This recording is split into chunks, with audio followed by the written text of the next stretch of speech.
What's happening, YouTube? What's up? So I got asked an interesting question. This one was pertaining to about Bryant Gumbel, and um, do I remember him more for the Today Show?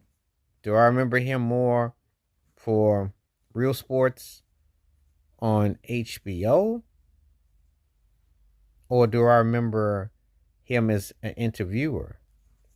Real interesting because he's one of the most versatile news journalist there was. I mean, Jane Paulier. I go back with Brian Gumbel. I remember he would do sports commentary. Now, I ain't gonna lie, rest in peace to his brother Greg. Greg always moved me more. But Brian was a groundbreaker in that for a black man to be in that position. And so you go back 50 years ago, he was around. And he definitely was huge. So this is a three-parter. Is it more about him on the Today Show? Is it real sports? Or is him just interviewing people?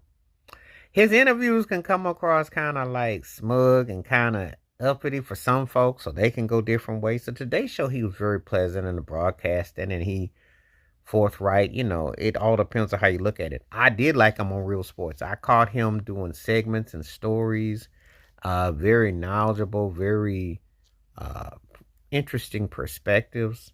Um, you know, when you think about the longevity of his career as a journalist, you are very much impressed with how he was able the diction and the tone and the way he could tap into so many different topics and so many different types of backgrounds. So you were definitely, impressed by that. I think that he has a very unique ability to resonate. So how do I look at him? And if I was breaking it down, well, I like him in all three different phases. Obviously, growing up, I saw him on the Today Show as a kid, and that was, like I said, that was a big deal.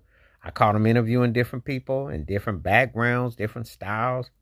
Um, and I thought he was really good at what he did. I still remember when he did a Today segment show since 30 years ago when Yahoo was first coming out. He said, "What is this ball, this round thing?" And it's called Yahoo. And I remember when he did that. So I've had Brian Gumbel moments. Of course, I remember when Prince was on there. And it's hilarious, too, because Prince was dressed like him and acting like him. And it was funny. And it was, and so he was touched by it. So I remember that. I remember he wanted that Michael Jackson interview badly with Lisa Marie. And he pretty much said it. That was hilarious, too. He's had some interesting. I like the interview he did